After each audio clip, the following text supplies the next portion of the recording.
بسم الله الرحمن الرحيم إنا أرسلنا نوحا إلى قومه أن أنذر قومك من قبل أن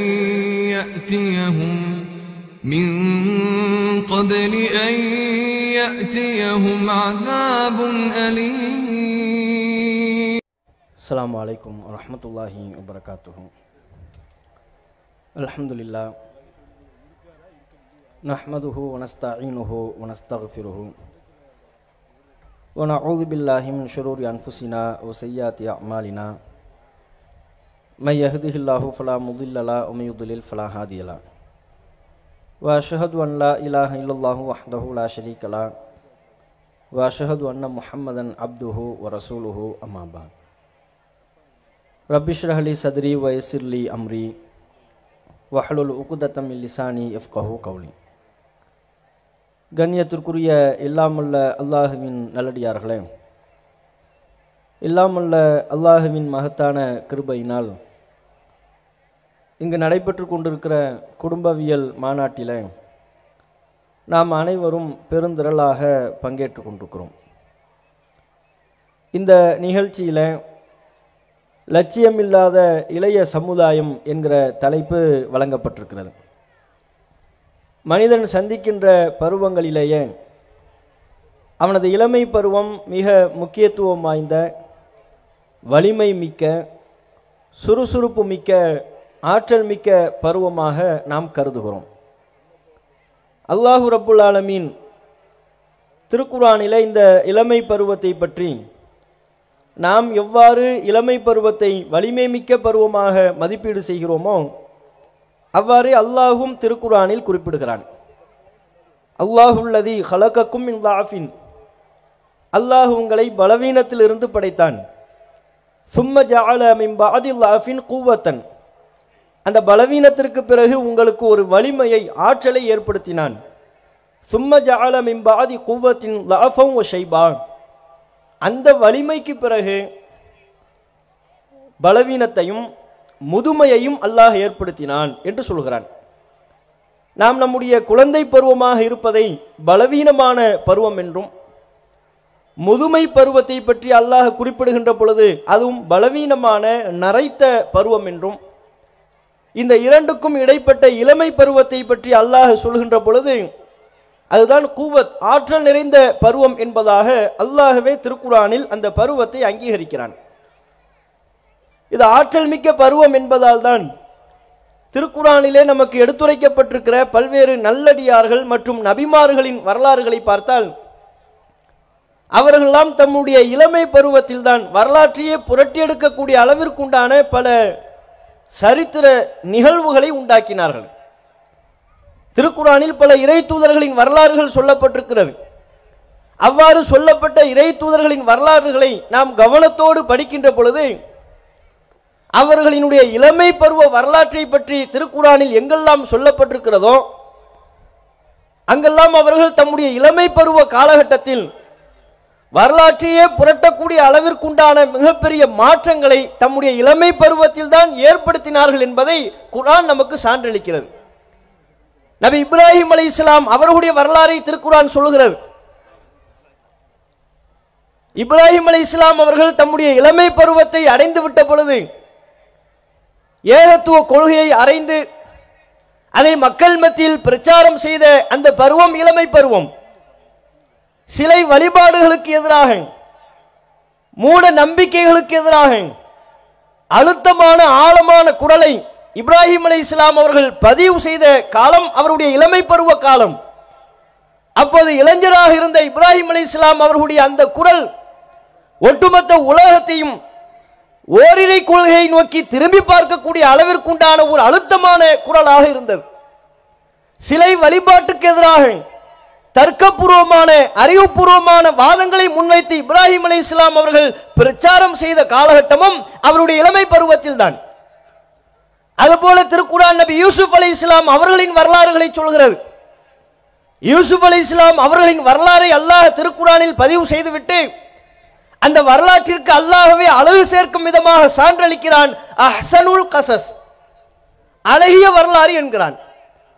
திருக்குரானிலே எண்ணற்ற வரலாறுகளை அல்லாஹ்வே பதிவு செய்துவிட்டு நபி யூசுப் அலைஹிஸ்ஸலாம் அவர்களின் வரலாற்றை சொல்கின்ற பொழுது இது அழகிய வரலாறு என்பதாக அல்லாஹ்வே உறுதி செய்கிறான். அப்படிப்பட்ட யூசுப் அலைஹிஸ்ஸலாம் அவர்கள் இன்றைக்கு இருக்கக்கூடிய எல்லா இளைஞர்களுக்கும் மிகச்சிறந்த முன்மாதிரியாக, ஒரு தவறான பெண்மணி தன்னுடைய இச்சைக்கு இணங்கும்படி அழைத்த பொழுதிலும் கூட, செல்வாக்கு நிறைந்த பெண்மணி தவறான காரியத்திற்கு அழைத்த போதிலும் கூட அவளுடைய அழைப்புக்கு செவிமடுக்காமல் கற்பொழுக்கத்தோடு வாழ்ந்த கற்புக்கரசர் நபி யூசுப் அலைஹிஸ்ஸலாம் அவர்கள். உலகத்தில் உள்ள அத்தனை இளைஞர்களும் எவ்விதத்தில் ஒழுக்கத்தோடு கற்பொழுக்கத்தோடு நடந்து கொள்ள வேண்டும், வாழ வேண்டும் என்பதற்குண்டான முத்திரை பதித்த முன்மாதிரி நபி யூசுப் அலைஹிஸ்ஸலாம் அவர்கள். அப்ப உலகில் உள்ள இளைஞர்களுக்கே முன்மாதிரியாக திகழ்ந்த நபி யூசுப் அலைஹிஸ்ஸலாம் அவர்களின் வரலாறு அவருடைய இளமை பருவ காலத்தில் பதித்த வரலாறு. இப்படி எண்ணற்ற நபிகள் நாயகம் ஸல்லல்லாஹு அலைஹி வஸல்லம் அவர்கள் பிரச்சாரம் செய்த ஏகத்துவ கொள்கையை பிரச்சாரம் செய்த காலகட்டத்தில் அந்த பிரச்சாரத்தால் அதிகம் கவரப்பட்டவர்களாக, சத்திய கொள்கையின்பால் ஈர்க்கப்பட்டவர்களாக பெரிதும் இளைஞர்களாகத்தான் இருந்தார்கள். ஆரம்ப காலகட்டத்தில் பல்வேறு எதிர்ப்புகளுக்கு மத்தியிலே நபிகள் நாயகம் அவர்கள் இந்த ஏகத்துவ கொள்கையை மக்கள் மத்தியில் எடுத்துச் சொல்கின்ற பொழுது நபிகள் நாயகத்திற்கு அரணாக, நபிகள் நாயகத்திற்கு உறுதியாக, நபிகள் நாயகத்திற்கு பக்கபலமாக, எல்லா விதத்திலேயும் நபிகள் நாயகம் அவர்களுடைய சத்திய பிரச்சாரத்திற்கு ஆதரவாக இருந்தவர்கள் பெரிதும் இளைஞர்களாகத்தான் இருந்தார்கள். இந்த மார்க்கம் இன்றைக்கு இந்த அளவிற்கு பறந்து விரிந்து ஒரு மிகப்பெரிய வளர்ச்சியை அடைந்திருப்பதற்கு நபிகள் நாயகம் காலம் தொட்டு இன்றைக்கு வரையிலேயும் பல்வேறு இஸ்லாமிய இளைஞர்களுடைய பங்களிப்பு நிறைந்திருக்கிறது. நபிகள் நாயகம் அவர்களுடைய வாழ்வை எடுத்துக்கொண்டால், தான் மதீனாவிற்கு செல்வதற்கு முன்பே மதீனாவில் போய் இஸ்லாத்தை எடுத்து சொல்லி அங்கே ஒரு மார்க்க அடிப்படையிலான ஒரு சமுதாயத்தை கட்டமைக்கக்கூடிய பொறுப்பை முஸ்அப் இப்னு உமைர் என்கிற நபித்தோழருக்கு வழங்கினார்கள். அவர்கள்தான் நபிகள் நாயகத்திற்கு முன்பே மதீனாவிற்கு சென்ற நபித்தோழர். மார்க்க கொள்கையை மதீனாவிலே நபிகள் நாயகத்திற்கு முன்பு எடுத்து சென்ற, நேரடியாக எடுத்து சொன்ன நபித்தோழர் அவர் ஒரு இளைஞர். அப்ப நபிகள் நாயகம் அவர்கள் தான் மதீனாவிற்கு செல்வதற்கு முன்பே தன்னுடைய பிரதிநிதியாக ஒருவரை தேர்வு செய்து அனுப்புகிறார்கள். அப்படி நபிகள் நாயகத்தால் தேர்வு செய்து அனுப்பப்பட்ட முஸ்அப் ஒரு இளைஞர். தான் வாழ்ந்த காலகட்டத்திலே ரோமை எதிர்கொள்வதற்கு ஒரு படையை நபிகள் நாயகம் அமைத்தார்கள். அந்த படைக்கு தளபதியாக நபிகள் நாயகம் நியமித்த உசாமா அவர்கள் ஒரு இளைஞர். நபிகள் நாயகத்தின் மரணத்திற்கு பிறகு அபூபக்கர் ரலியல்லாஹு அன்ஹு அவருடைய ஆட்சி காலகட்டத்திலே திருக்குரானினுடைய பிரதிகள் ஆங்காங்கே பல்வேறு மக்கள் மத்தியில் தனித்தனியாக இருக்கின்றது. சிலர் எலும்புகளிலே எழுதி வைத்திருக்கிறார்கள், சிலர் பலகைகளிலே மட்டைகளிலே எழுதி வைத்திருக்கிறார்கள். அவற்றையெல்லாம் ஒருங்கே திரட்ட வேண்டும். அது ஒரு சிரமம் நிறைந்த பணி. இந்த பணியை யாருக்கு வழங்குவது என்று சிந்தித்து ஒருவரை அழைத்து அவருக்கு இந்த பொறுப்பை அபூபக்கர் அவர்கள் வழங்கினார்கள். இன்றைக்கு திருக்குரான் நம்மிடையே ஒரு தொகுக்கப்பட்ட பிரதியாக இருக்கிறது என்றால் அதற்கு அபூபக்கர் அவர்களுடைய ஆட்சியில் எடுத்த இந்த முடிவும், அபூபக்கர் அவர்கள் எந்த ஒரு நபரிடத்திலே அதை தொகுட்டும்படி கேட்டாரோ அவர் ஒரு இளைஞர் ஸைத் இப்னு சாபித் என்கிற நபித்தோழர். அவருடைய உழைப்பினாலும் அவருடைய அறிவு கூர்மையினாலும் அவருடைய கடுமையான சிரமத்தின் அடிப்படையில் தொகுக்கப்பட்டதுதான் திருக்குரானினுடைய தொகுப்பு. இப்படி இஸ்லாமிய வரலாற்றிலே நாம் பார்ப்போமையானால் இளமை பருவ காலகட்டத்திலே தங்களுடைய அழுத்தமான முத்திரையை இஸ்லாமிய மார்க்கத்திற்கு தேவையான பங்களிப்பை செய்த வரலாறுகள் ஏராளம் இருக்கிறது. அதற்கு மிக முக்கியமான காரணம் அவர்களெல்லாம் தங்களுடைய லட்சியம் என்ன என்பதிலே மிக தெளிவாக இருந்தார்கள். உமா ஹலக்கத்துல் ஜின்ன வல் இன்ஸ இல்லா லியஅபுதூன், மனிதர்களையும் ஜின்களையும் மனிதர்களையும் என்னை வணங்குவதற்காகவே தவிர நான் படைக்கவில்லை என்று அல்லாஹ் குறிப்பிடுகிறானே, அந்த வாழ்வின் நோக்கத்தை, படைப்பின் அர்த்தத்தை அல்லாஹ் நம்மை வணங்குவதற்காகத்தான், இறைவனை வணங்க வேண்டும் என்பதற்குத்தான் அல்லாஹ் நம்மை படைத்திருக்கிறான். இந்த உலக வாழ்வு அற்பமான வாழ்வு, மறுமைதான் நமக்கான வாழ்வு. அந்த மறுமையிலே நிரந்தரமான சொர்க்கமான நிரந்தரமான இன்பமாகிய சுவனத்தில் நாம் நுழைய வேண்டும் என்றால் அற்பமான உலகின் இன்பங்களை எல்லாம் உதறி தள்ள வேண்டும், சத்திய மார்க்கத்திலே தொடர்ந்து பயணிக்க வேண்டும், அல்லாஹ்வின் திருப்தியை மாத்திரமே இலக்காக கொண்டு இறை மார்க்கம் மேலோங்க வேண்டும் என்பதற்காக என்னால் என்ற பங்களிப்புகளை செய்ய வேண்டும் என்கிற லட்சியத்தில் தெளிவாக இருக்க வேண்டும். அந்த லட்சியம் நபிகள் நாயகம் காலத்து நபிகள் நாயகத்தால் உருவாக்கப்பட்ட இளைஞர்களுக்கு இருந்த காரணத்தினால்தான் இஸ்லாமிய வரலாற்றிலேயே இன்றைக்கும் குறிப்பிடத்தக்க அளவிற்கு உண்டான மிகப்பெரிய மாற்றங்களை, புரட்சிகளை அவர்கள் ஏற்படுத்தினார்கள். ஆனால் இன்றைக்குள்ள இளைய சமுதாயம், இஸ்லாமிய சமுதாயம் தங்களுடைய லட்சியத்தில் தெளிவாக இருக்கிறார்களா? அவர்களுக்கென்று ஒரு லட்சியம் உள்ளதா? என்ன லட்சியத்தை அவர்கள் வகுத்திருக்கிறார்கள்? மார்க்கம் தொடர்பான, தங்களால் இறைவன் தங்களை படைத்திருப்பதற்குண்டான நோக்கம் தொடர்பான ஏதேனும் ஒரு லட்சியத்தை வகுத்து இந்த மார்க்கம் மேலோங்க வேண்டும் என்பதற்குண்டான தங்களுடைய பங்களிப்புகளை ஆற்றக்கூடியவர்களாக சமகாலத்து இளைஞர்கள் இருக்கிறார்களா? இறைவன் தங்களை எதற்காக படைத்தான் என்கிற நோக்கத்தை மறந்தவர்களாக, இந்த உலக வாழ்வு எதற்காக, அற்பமான இந்த உலகை விட்டு இறைவன் நாடினால் எப்போதும் நாம் சென்று விடுவோமே, நம்முடைய நிரந்தரமான உலகு மறுமை அல்லவா, அந்த மறுமை வாழ்வின் முதல் படி மன்னரை அல்லவா, அந்த வாழ்க்கைக்கு தேவையானவற்றை நான் திரட்டி கொண்டேனா, அந்த லட்சியத்திற்கு ஏற்றவாறு என்னுடைய வாழ்வை அமைத்துக் கொண்டேனா என்று இன்றைக்குள்ள இளைஞர்கள் ஒவ்வொருவரும் தங்களுடைய மனசாட்சியை தொட்டு பார்த்து கேட்பார்களே, ஆனால் அதற்குண்டான விடை என்ன? மார்க்கம் என்றால் என்னவென்றே தெரியாமல், நபிகள் நாயகத்தினுடைய வாழ்வை அறிந்து கொள்ளாமல், தொழுகை பற்றி தெரியாமல், நோன்பை பற்றி தெரியாமல், ஏதோ மேலோட்டமாக, மார்க்க அறிவு என்றால் அவர்களுக்கு மேலோட்டம். இன்றைக்குள்ள இளைய சமுதாயம் ஒரு லட்சியம் உள்ள, மார்க்க அடிப்படையில் லட்சியமுள்ள இளைஞன் எப்படி நடந்து கொள்வானோ அப்படி நடந்து கொள்கிறானா? நீங்க பாருங்க, நீங்க எந்த இளைஞர்கள் எல்லாம் எதிர்கொள்கிறீர்களோ அந்த இளைஞர்களை எல்லாம் மறுமையின் மீது லட்சியம் கொண்ட இளைஞன் எப்படி இருப்பானோ அப்படி இருக்கிறானா என்று நீங்கள் முடிவு செய்து கொள்ளுங்கள். அவனுடைய சொல், செயல், பாவனைகள் அனைத்தும் அவனை மறுமை ரீதியிலான எந்த லட்சியமும் அற்றவனாகத்தான் அவனை காட்டுகிறது. இன்னைக்குள்ள பல இளைஞர்களுக்கு லட்சியமே என்ன? சினிமா தான். சினிமா மோகம் இல்லாம எந்த இளைஞர்களாவது இருக்கிறார்களா? முஸ்லிம்களையும் சேர்த்துத்தான் நாம் குறிப்பிடுகிறோம். இஸ்லாமிய இளைஞர்கள் என்று சொல்லிக் கொள்கிறோம்.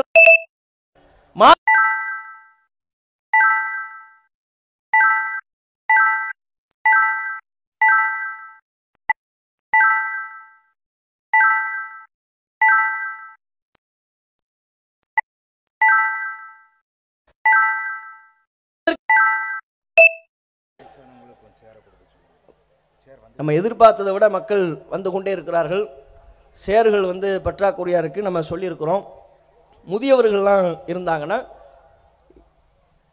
அவங்களுக்கு முன்னுரிமை கொடுத்து உட்கார வைங்க. ஆண்களாக இருந்தாலும் பெண்களாக இருந்தாலும் முதியவர்கள் உங்களுக்கு அருகாமையில் சேர் இல்லாமல் இருந்தாங்கன்னா அவங்களுக்கு முன்னுரிமை கொடுத்து உட்கார வைங்க.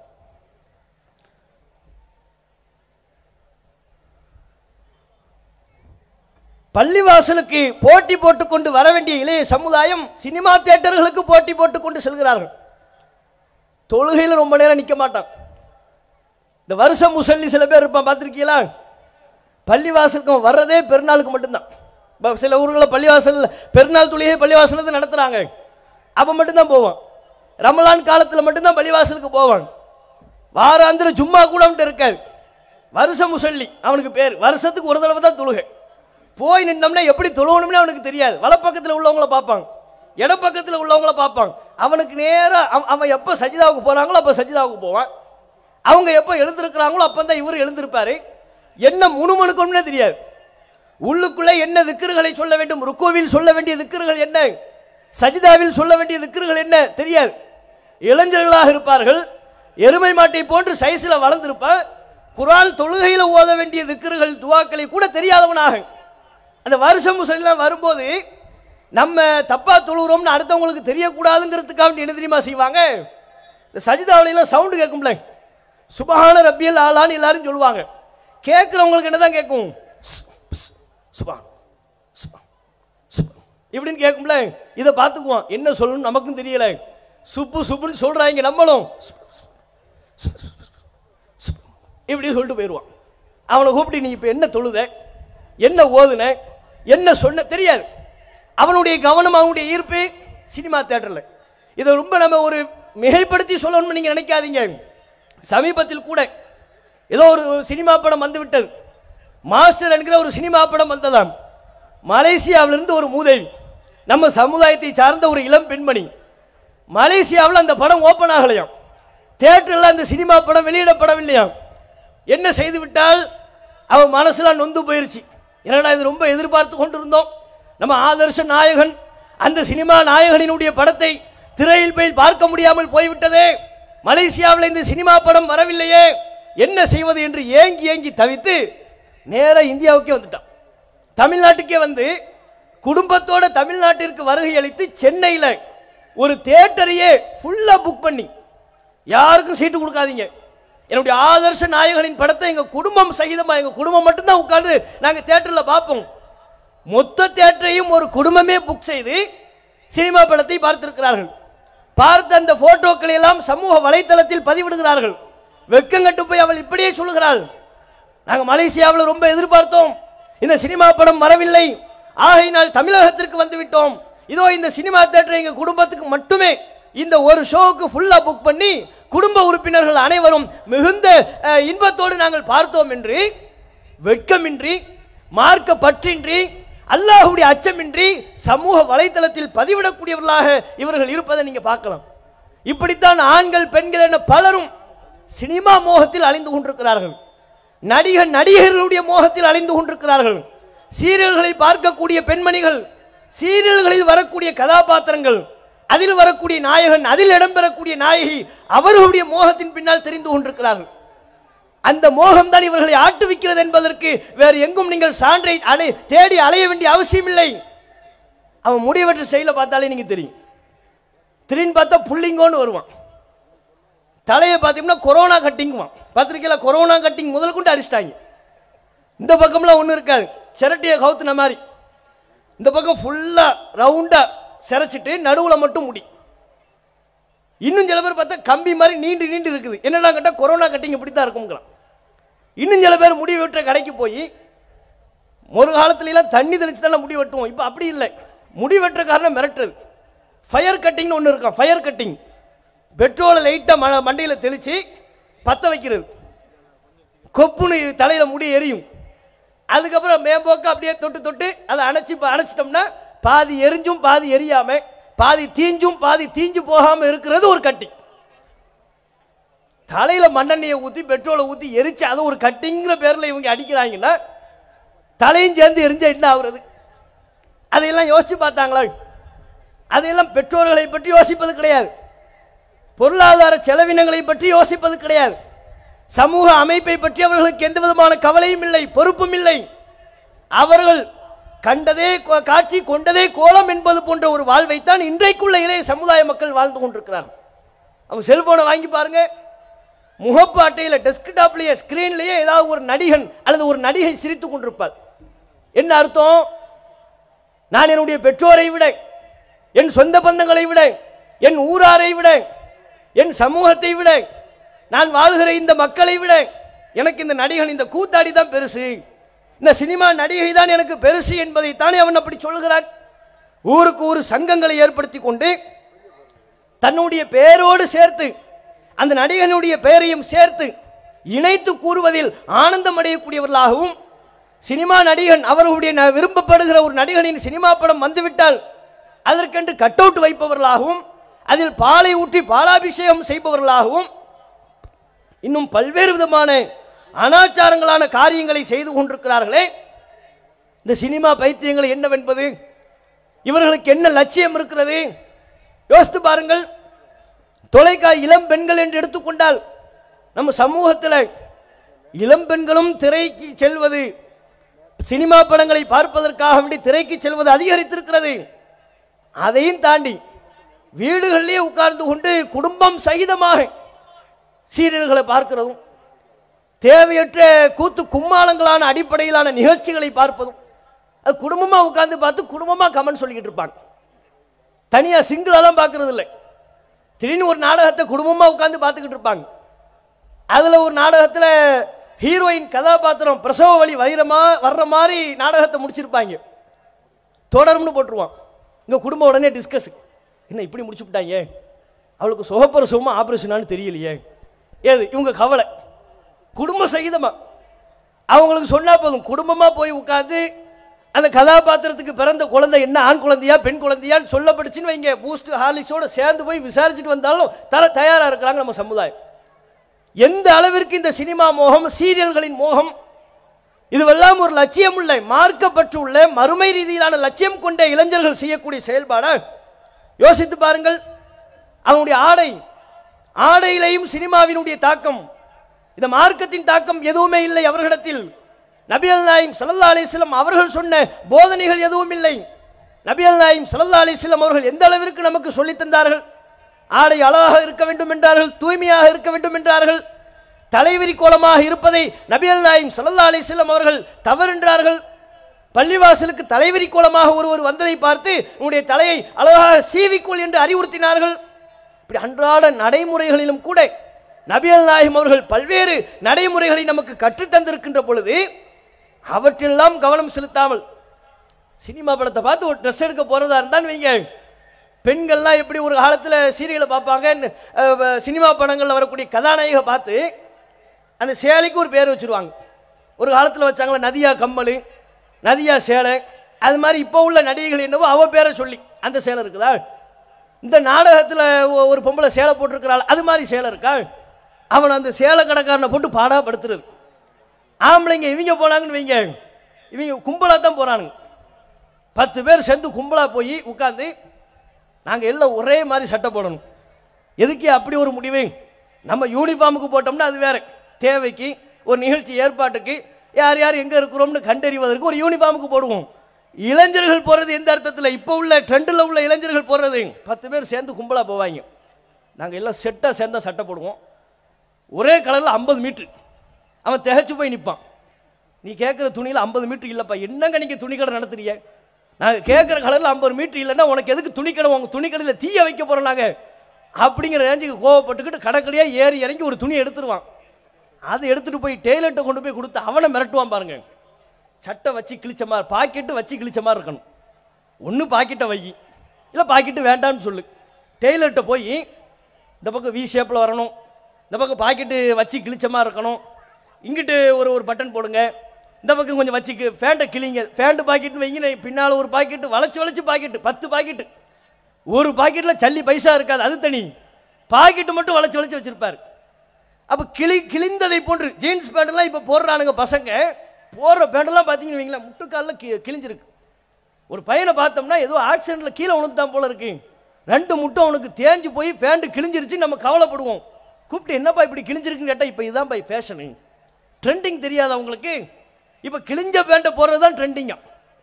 இப்படியாக மோகத்தில் அலைந்து கொண்டிருக்கிறார்களே, இதுதான் மார்க்கம் நமக்கு சொல்லிச்சா? செல்போன் இல்லாமல் எந்த இளம் ஆண்கள் இளம் பெண்களாவது இருக்கிறார்களா? நம்ம முன்னோர்கள் காலகட்டத்திலேயாவது இந்த சினிமா, இந்த தொலைக்காட்சி, இதெல்லாம் இதனுடைய தாக்கங்கள், செல்போன் இதனுடைய தாக்கங்கள் எல்லாம் குறைவாக இருந்த காலகட்டத்தில் வீட்டுக்கு ஒரு குரான் இருக்கும், ஒரு தமிழாக்கம் என்கிற அளவில் ஏதேனும் ஒன்று இருக்கும். அந்த குரானையாவது முதியவர்கள் ஓதிக்கொண்டிருப்பார்கள். தங்கள் வீட்டில் உள்ள சிறுவர்களுக்கு சிறுமியர்களுக்கு சொல்லிக் கொடுப்பார்கள் முதியவர்கள். வீட்டுக்கு ஒரு குரானாவது கண்டிப்பாக இருக்கும். ஆனால் இன்னைக்கு பார்த்தீங்கன்னா வீட்டுக்கு ஒரு குரான்லாம் கிடையாது. எல்லா வீட்லையும் 6 ஃபோனு 7 ஃபோன். சார்ஜர் பார்த்தீங்கன்னா அவ்வளவு சார்ஜர், அவ்வளவு குரான் நம்ம வீட்டில் இருக்கா? ஒவ்வொரு நபரும் ஒரு கையில் ஒரு மொபைல் ஃபோன் வைத்திருப்பதை போன்று ஒவ்வொரு நபரும் கையில் ஒரு குரானை வச்சிருக்கிறோமா வீட்டில்? சில வீடுகளில் சார்ஜருக்கு சண்டை நடக்கும். 2 சார்ஜர் இருந்துச்சுன்னு வைங்களேன், என் ஃபோனுக்கு நான் தான் சார்ஜ் போடுவேன், இந்த சார்ஜரில் நான் தான் போடுவேன், நீ தனியாக சார்ஜர் வாங்க வேண்டியது தானே. இப்படி சண்டை போடுவதை போல, ஒரு சார்ஜரில் யாரு அந்த மொபைலில் சார்ஜ் ஏற்றுவது என்பதற்கு சண்டை போடுவதை போல வீட்டில் ஒரு குரான் இருந்து அந்த குரானை நான் தான் ஓதுவேன், இந்த நேரத்தில் நான் தான் ஓதுவேன் என்று குரான் ஓதுறதுக்கு என்னைக்காவது சண்டை நடந்திருக்கா? யோசித்து பாருங்கள். நாம் எல்லாம் முன்மாதிரி இஸ்லாமிய குடும்பங்களாக திகழ வேண்டியவர்கள்.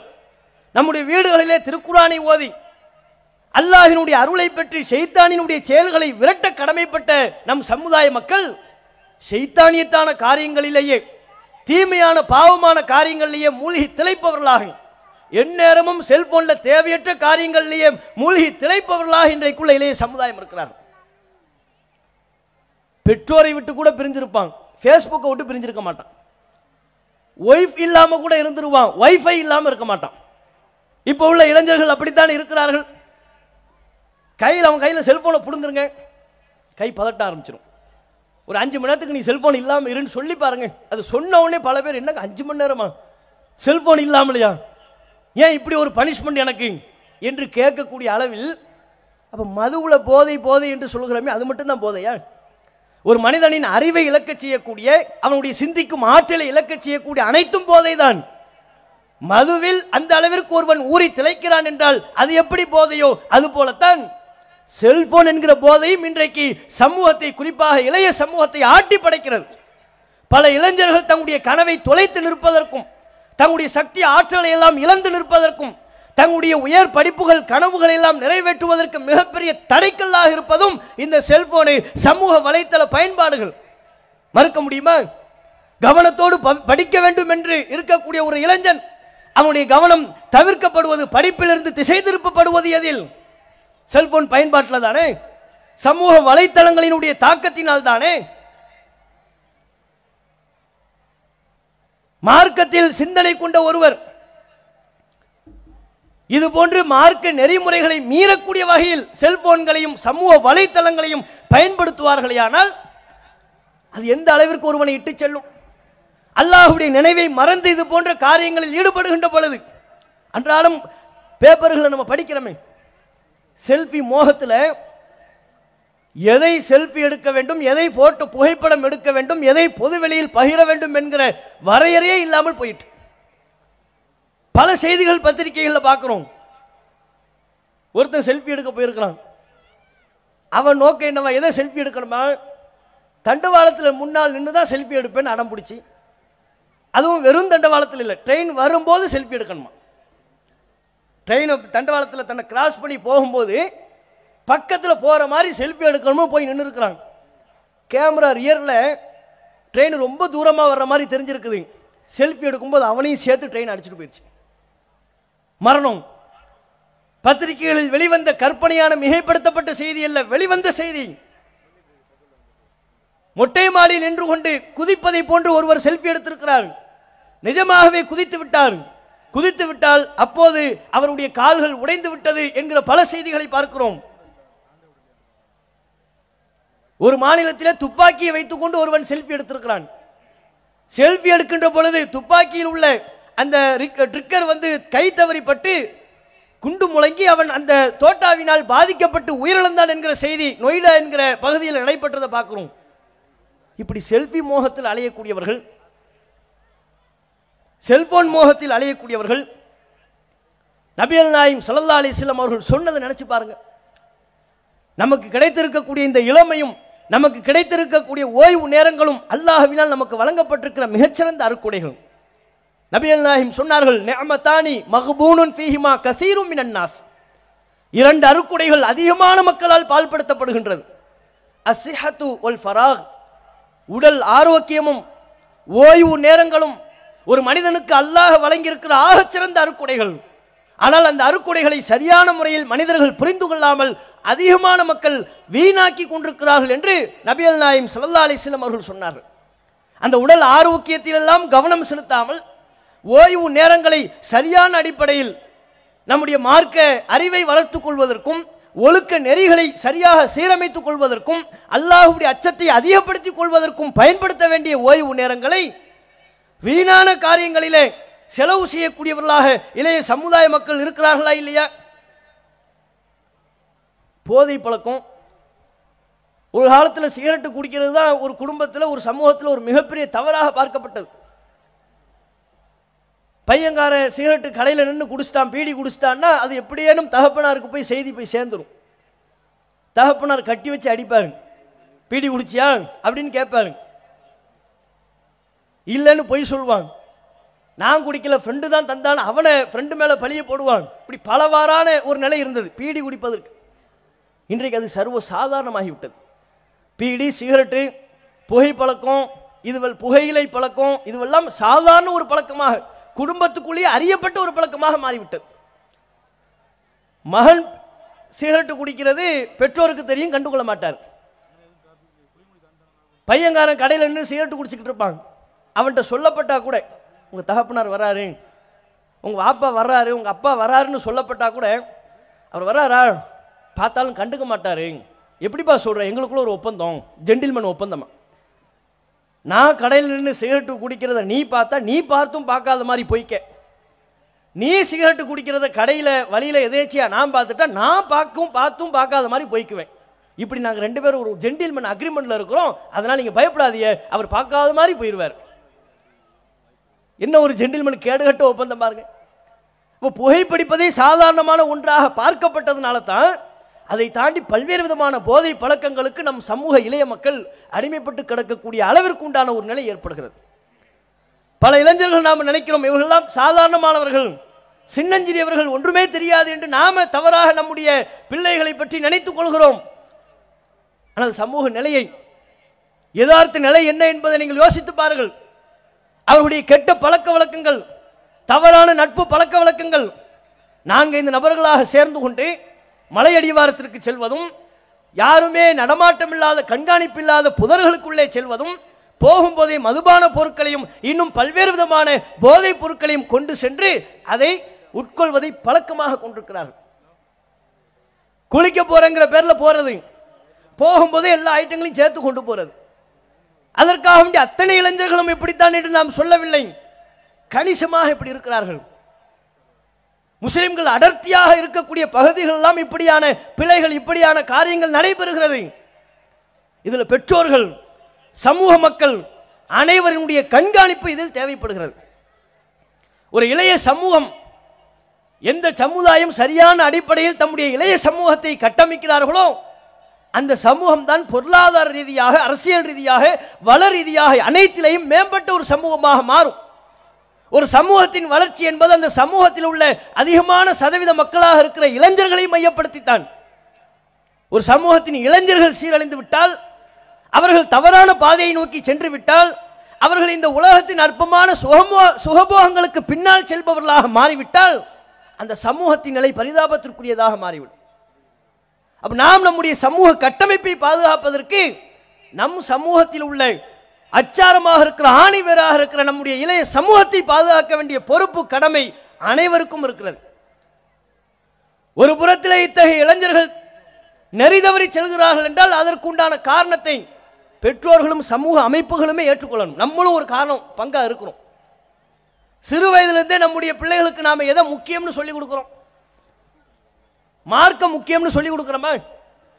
குழந்தையாக பிறந்ததிலிருந்து அவனை ஒரு இளைஞனாக வளர்த்தெடுக்கும் வரையிலையும் நம்முடைய செயல்பாடுகளை பார்க்கிறான், நம்முடைய பேச்சு வழக்குகளை பார்க்கிறான், நம்முடைய கலாச்சார அன்றாட நிகழ்வுகளை அவன் கவனித்துக் கொண்டிருக்கிறான். ஒவ்வொரு நாளும் அவன் குழந்தையாக இருந்தது முதல் இளைய வயதுடையவனாக மாறும் வரை அவனுக்கு எதை முக்கியம் என்று நாம் சொல்லிக் கொடுக்கிறோம். ஒவ்வொரு பெற்றோர்களும் தங்களுடைய மனசை தொட்டு நீங்க கேட்டு பாருங்க, எதை நீங்க முக்கியம்னு அவனுடைய உள்ளத்தில் ஆழ பதிய வைக்கிறீங்க? இந்த உலகத்தில் காசு பணம் முக்கியம் என்பதை நீங்க அவனுடைய உள்ளத்தில் ஆழமா பதிய வைக்கிறீங்க. இந்த உலகத்தில் சமூக அந்தஸ்து முக்கியம் என்பதை அவனுடைய உள்ளத்தில் நீங்கள் பதிய வைக்கிறீர்கள். நல்ல உலகியல் ரீதியான படிப்பு தேவை என்று நீங்கள் பதிய வைக்கிறீர்கள். நல்ல வேலை முக்கியம் என்று நீங்கள் பதிய வைக்கிறீர்கள். ஒழுக்க முக்கியம் என்பதை பதிய வைத்தீர்களா? இறையச்சம் முக்கியம் என்பதை பதிய வைத்தீர்களா? மறுமை முக்கியம் என்பதை பதிய வைத்தீர்களா? சொர்க்கம் நமக்கு முக்கியம், அந்த சுவனத்தை பெற வேண்டும் என்பதற்காக இந்த உலகத்தில் நம்முடைய பொருளாதாரத்தை இழந்தாலும் பிரச்சனை இல்லை, எதை இழந்தாலும் பிரச்சனை இல்லை என்கிற மறுமை சிந்தனையை நீங்கள் பதிய வைத்தீர்களா? குழந்தை பருவத்திலிருந்தே அவனுக்கு நாம் மறுமை சிந்தனையை ஊட்ட தவறிவிட்டதற்கு பிறகு, மார்க்க பற்றியை ஊட்ட தவறிவிட்டதற்கு பிறகு, இளமை பருவத்தில் மாத்திரம் அவனுக்கு திடீரென்று மார்க்க பற்றி வந்துவிடும், மறுமை சிந்தனை வந்துவிடும் என்று நினைப்பது எவ்விதத்தில் சரி? எப்படி அது சரியா இருக்கும்? குழந்தையா இருக்கும்போது அவனுக்கு நீங்க சொல்லி கொடுத்தீங்களா? அவனுக்கு மார்க்கம் தான் முக்கியம்னு சொன்னீங்களா? மார்க்கம் தேவையில்லைங்கிறது தான் நீங்க சொன்னீங்க. உங்களுடைய செயல்பாட்டின் மூலமா, நடைமுறையின் மூலமாக மார்க்கம் தேவையில்லை என்பதை நீங்கள் தான் சொல்லிக் கொடுத்தீர்கள். உங்களுடைய வளர்ப்பின் மூலமாக மக்தப் மதரசாவுக்கு அனுப்பி வைக்கும் போது எப்படி அனுப்பி வைப்பீங்க? ஸ்கூலுக்கு அனுப்பி வைக்கும் போது எப்படி அனுப்பி வைப்பீங்க? ரெண்டையும் கம்பேர் பண்ணுங்க. எதை முக்கியம்னு உள்ளத்தில் நீங்க பதிய வச்சிட்டீங்கல்ல. ஸ்கூலுக்கு அனுப்பி வைக்கும் போது பாத்தீங்கன்னு வைங்க, காலையில் 6 மணிக்கெல்லாம் குடும்பமே எழுந்துரும். பெருநாளுக்கு எழுந்திருக்கிற மாதிரி பரபரன்னு 6 மணிக்கெல்லாம் ஒரு பக்கம் சமையல் வேலை நடக்கும், இன்னொரு பக்கம் அவனை குளிப்பாட்டுற வேலை நடக்கும், இன்னொரு பக்கம் அவன் ட்ரெஸ் அயன் பண்ற வேலை நடக்கும். ஒருத்தர் டவுசர் மாட்டி விட, இன்னொருத்தர் சட்டை போட, இன்னொருத்தர் டையை போட. பாய் எங்க போறாரு? ஐடி கம்பெனிக்கா போறாரு, எல்கேஜிக்கு போறாரு. எல்கேஜிக்கு ஸ்கூலுக்கு அனுப்புறதுக்கு இவ்வளவு ஏற்பாடு. ஸ்கூல் எத்தனை மணிக்கு? 9 மணிக்கு. வேன் எத்தனை மணிக்கு? 8 மணிக்கு. இந்த அம்மா அங்க போய் நிக்கிறது, பிள்ளையோட போய் நிக்கிறது எத்தனை மணிக்கு? 7:30 மணிக்கு. இது அன்றாடம் அவனுக்கு தன்னுடைய நடைமுறையின் மூலமாக செய்கின்ற பொழுது எதை முக்கியம்னு சொல்லி கொடுக்குறீங்க? படிப்பு முக்கியம். நல்லா படிச்சாதான் உனக்கு நல்ல வேலை, காசு பணம் முக்கியம், அப்பதான் 4 பேர் உன்னை மதிப்பான், சமூக அந்தஸ்து முக்கியம். இதையெல்லாம் சொல்லி கொடுத்தீங்கல்ல. இது நல்லவைகளும் உள்ளது, படிப்பில் கவனம் செலுத்த வேண்டும் தான், தவறில்லை. மார்க்கத்தை சொல்லிக் கொடுக்கிறதுக்கு எதை முக்கியம் அவங்க உள்ளத்தில் எப்படி நீங்க பதிய வச்சீங்க? குரானை படிக்க வேண்டிய மதரசாக்களுக்கு அனுப்பி வைக்கின்ற பொழுது எப்படி அனுப்பி வச்சீங்க? 7 மணிக்கு மதரசா அல்லது 6 மணிக்கு 7 மணிக்கு மதரசான்னு வைங்க. இவன் போறது எத்தனை மணிக்கு தான் போவான்? 7 மணிக்கு மதரசா முடிஞ்சிரும்னா இவன் முடியறதுக்கு ஒரு 1/4 மணி நேரத்துக்கு முன்னால தான் போவான். அதுவும் போகும்போது டவுசர் பார்த்தா ஒரு பக்கம் ஓட்டையா இருக்கும், சட்டை 3 பட்டன் இல்லாமல் போயிருக்கும், அது ஒரு டிசைன். மூக்கு ஒரு பக்கம் ஒளிவிட்டு இருக்கும், பல்லு தேய்ச்சிருக்க மாட்டான். குழந்தைய பல்லு விளக்காம ஒழுங்கா சுத்தப்படுத்தாம பள்ளிவாசலுக்கு மக்தப் மதரசாக்களுக்கு பிள்ளைகள் அனுப்பி வைப்பாங்க. அவன் அலிஃப்னு சொல்லுவான், அதுலேயே இமாமும் மயங்கி கீழே விழுந்துருவார். அதுக்கப்புறம் எங்க அவனுக்கு பாவ சொல்லிக் கொடுக்க, அடுத்து எங்க குரானினுடைய அடிப்படைகளை சொல்லிக் கொடுக்க. அப்போ ஒரு மக்தப் மதரசாவுக்கு அனுப்பி வைக்கும் போது கவனமற்று லட்சியமற்று நீங்கள் அனுப்பி வைக்கின்ற பொழுது அவன் உள்ளத்தில் என்ன பதியும்? இது நமக்கு முக்கியம், குரான் நமக்கு முக்கியம் இல்லை, அதான பதியும். குழந்தைகளாக இருக்கின்ற பொழுது மடியில வைத்து நீங்க சினிமா படம் பார்க்குறீங்க, நாடகத்தை பார்க்குறீங்க, சொல்லி கொடுக்குறீங்க, கற்றுக் கொடுக்குறீங்க. இந்த பாரு இவர் தான் விஜய், ரொம்ப தேவை, இவன் கையை பிடிச்சிக்கிட்டு மறுமையில் அவன் தான் கூட்டு போக போறான் நம்மளே. அவன் அந்த நாடகத்தை பார்த்து சின்ன பிள்ளைகளுக்கு சொல்லிக் கொடுக்குறீங்க, இவ தான் ரொம்ப நல்லவன், இவ குடும்பக்காரி. இது நாடகத்தில் உள்ள வில்லியை பார்த்து குடும்பக்காரி, நாசமா போகணும் இவ. இப்படிலாம் உங்க பிள்ளைகளுக்கு சொல்லிக் கொடுக்கும்போது அவன் என்ன நினைப்பான்? இதுதான் நமக்கு முக்கியம், இந்த நாடகம் தான் நமக்கு முக்கியம். வெளி உலகத்தில் என்ன நடக்குது தேவையில்லை, சமூகத்துக்கு என்ன பாதிப்பு தேவையில்லை. கூத்தாடிகளின் பின்னால் அலைந்து கொண்டிருக்கிறார்களே பல இளைஞர்கள். இன்றைக்கும் நீங்கள் யோசித்து பார்த்தீர்களா, நம் சமுதாயத்திற்கு பிரச்சனை என்று வருகின்ற பொழுது இந்த கூத்தாடிகளில் எவரேனும் நமக்காக வேண்டிய குரல் கொடுத்தார்களா? சிஏஏ பிரச்சனை வந்த போது, என்ஆர்சி பிரச்சனை வந்த பொழுது நம் உரிமைக்காக நாம் தானே களத்தில் இறங்கி போராடினோம். இரவு பகல் பாராமல் நம் சமுதாயத்தில் உள்ள முதியவர்கள் முதல் கொண்டு ஆசாதி ஆசாதி என்கிற குரலை எழுப்பி போராட்ட களத்தில் பங்கெடுத்தார்களே. இளைய சமுதாய மக்கள் சிந்திக்க வேண்டும். இன்றைக்கு நீங்கள் எந்த கூத்தாடிகளை உங்களுடைய தலையின் உச்சி மேல் வைத்து புகழ்ந்து கொண்டிருக்கிறீர்களோ அந்த கூத்தாடிகளில் எவனும் இந்த சமுதாயத்தின் சிஏஏ என்ஆர்சி பிரச்சனையில் குரல் கொடுக்கவில்லை, போராட்ட களத்தில் வந்து அமர்ந்து பங்கேற்கவில்லை. அந்த நடிகன் தான் உங்களுக்கு வேணும், அவன் பின்னால தான் போவீங்க, மறுமை தேவையில்லை உங்களுக்கு. இதோ நம்ம நபிகள் நாயகம் ஸல்லல்லாஹு அலைஹி வஸல்லம் அவர்களை இழிவுபடுத்தி பேசினானே கல்யாணராமன் என்கிற கலிசடை, நபிகள் நாயகம் ஸல்லல்லாஹு அலைஹி வஸல்லம் அவர்களை இழிவுபடுத்தி பேசுகின்ற பொழுது அந்த களங்கத்தை துடைக்கக்கூடிய விதத்தில் நபிகள் நாயகத்தின் உண்மையான புகழை உலகெங்கும் பரவ செய்யக்கூடிய விதத்தில் இளைஞர்களாக உங்களுடைய பங்களிப்பு என்னவா இருந்தது? நீ என்ன பங்களிப்பு செஞ்ச? சினிமா நடிகனுக்கு கட் அவுட் வைக்கிறல்லப்பா, எல்லாரையும் கூட்டு போய் ஃபர்ஸ்ட் ஷோ பார்க்கணும் என்பதற்காக வேண்டி ஓடி ஓடி போய் மக்களை எல்லாம் இளைஞர்கள் எல்லாம் அழைத்தாயே. அந்த கேடு கட்டவர்களுக்காக வேண்டி சிரமப்படக்கூடிய நீ நபிகள் நாயகம் ஸல்லல்லாஹு அலைஹி வஸல்லம் அவர்களின் உண்மையான தூய வாழ்க்கை வரலாற்றை மக்கள் மத்தியில் எடுத்துச் சொல்வதற்கு நீ பாடுபட்டது என்ன? என்ன பாடுபட்ட? என்ன குரல் கொடுத்த? இந்த மார்க்கம் மேலோங்குவதற்கு பங்களிப்பு என்ன? இஸ்லாமிய வரலாறுகளை எடுத்து பாருங்கள். இப்னு அப்பாஸ் என்கிற நபித்தோழர் அவர்கள் அறிவித்த ஹதீஸ்கள் ஏராளம் ஏராளம். ஆயிரக்கணக்கான நபிமொழிகளை அறிவித்த ஒரு நபித்தோழர், அத்தனை ஆயிரம் நபிமொழிகளை அறிவித்த அந்த நபித்தோழர் தம்முடைய இளமை பருவத்தில் பெரும்பகுதியை இந்த மார்க்கத்திற்காக ஹதீஸ்களை அறிவிப்பதற்காக செலவு செய்த ஒரு நபித்தோழர். அவர்கள் சொன்னார்கள், இப்னு அப்பாஸ் அவர்கள் சொல்கிறார்கள், நபிகள் நாயகத்தை பற்றி ஏதேனும் ஒரு செய்தி எவரிடமேனும் இருக்கிறது என்பதை நான் அறிந்து கொண்டு விட்டால் அவருடைய இல்லத்திற்கே நான் சென்று விடுவேன். அவருடைய வீட்டில் அவர் இல்லை என்றால் வீட்டின் முன்பே நான் போர்வையை கொண்டு படுத்து உறங்கி விடுவேன். சில பல மணி நேரங்களுக்கு பிறகு, சில நாட்களுக்கு பிறகு அவர் வருவார். அவர் வீட்டிலே படுத்து உறங்கிடுவார். ஒரு கையில் ஒரு போர்வையை கொண்டு போய் வீட்டிலே படுத்து உறங்கிடுறார். தாமதத்திற்கு பிறகு அவர் வருவார். வந்து இடத்தில் கேட்கிறார், ஏன் நீங்க இங்க உட்கார்ந்து இருக்கிறீங்க? சொன்னா நான் வந்திருப்பேன். இல்லை, நபிகள் நாயகத்தை பற்றிய செய்தி உங்களிடம் இருக்கிறது, அதை அறிந்து கொள்வதற்கு நீங்கள் என்னிடத்தில் வரக்கூடாது, நான் தான் வர வேண்டும் என்று நான் அவருக்கு பதில் அளிப்பேன் என்று இப்னு அப்பாஸ் அவர்கள் குறிப்பிடுகிறார்கள். மார்க்கத்தை தெரிந்து கொள்வதற்கும், தெரிந்து கொண்ட அந்த மார்க்கத்தை பிற மக்கள் மத்தியில் எடுத்துச் சொல்வதற்கும் எவ்வளவு பயணங்களை மேற்கொண்டிருக்கிறார்கள், எவ்வளவு சிரமங்களை சந்தித்திருக்கிறார்கள். இது போன்றுதான் இப்னு உமர் அவர்கள், இது போன்றுதான் அபூ ஹுரைரா அவர்கள், இது போன்றுதான் திண்ணை தோழர்கள். அந்த இளைஞர்கள்லாம் உங்களுக்கு முன்மாதிரி இல்லையா? இறை அச்சத்தோடு அவர்கள் வாழ்ந்த அந்த வாழ்வு உங்களை அது போன்ற ஒரு வாழ்க்கையின்பால் அழைக்கவில்லையா? இளைஞர்கள் நன்கு புரிந்து கொள்ள வேண்டும். ஏதோ நம்ம திடாகத்தனத்தோடு இருக்கிறோம், உடல் வலிமையோடு ஆரோக்கியத்தோடு இருக்கிறோம், நினைத்ததையெல்லாம் ஆட்டம் போடலாம் என்று நாம் கருதிவிடக் கூடாது. அவ்வாறு கருதிய பலர் இந்த உலகில் இப்போது இல்லை.